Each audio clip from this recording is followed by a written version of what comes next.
Debat kelima calon presiden, Capres, pemilu tahun 2024 akan dilaksanakan pada 4 Februari 2024. Ketiga capres yakni Anies Baswedan, Prabowo Subianto, dan Ganjar Pranowo akan beradu argumen dalam debat bertema pendidikan, kesehatan, ketenagakerjaan, kebudayaan, teknologi informasi, kesejahteraan sosial, dan inklusi.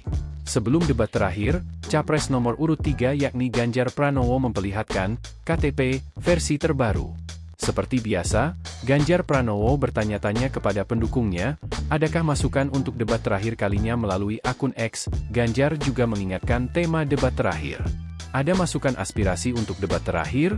Temanya kesejahteraan sosial, pembangunan SDM dan inklusi, ungkap Ganjar Pranowo melalui akun X-nya, dikutip pada Minggu, 4 Februari 2024. Ganjar menambahkan, netizen bisa bertanya yang serius sampai yang guyonan semata.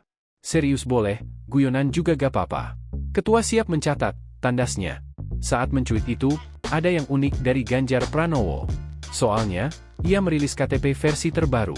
Bukan kartu tanda penduduk asli warga Indonesia ya. Tapi KTP versi baru ala Ganjar Pranowo adalah kartu tanda penguin. Sebagai informasi, memang penguin lekat dengan image Ganjar, yang maju jadi capres pemilu 2024. Dengan gercep, pendukung mengisi KTP penguin yang dibagikan oleh Ganjar Pranowo. Banyak banget yang titip pertanyaan yang berhubungan dengan tema debat. Ada juga nih yang gemas melihat KTP penguin.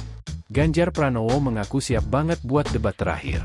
Katanya, tema-tema dalam debat kelima ini sesuai sama praktik kerjanya selama menjadi Gubernur Jawa Tengah. Ini isu-isu yang terkait dengan setidaknya praktik-praktik kami selama 10 tahun saya menjabat, ujar Ganjar. Debat kelima calon presiden, pemilu 2024 dipandu oleh pembawa berita dari TV One, yakni Andromeda Mercury dan Dwi Anggia. Debat terakhir ini diselenggarakan TV One, Antv, dan Net TV.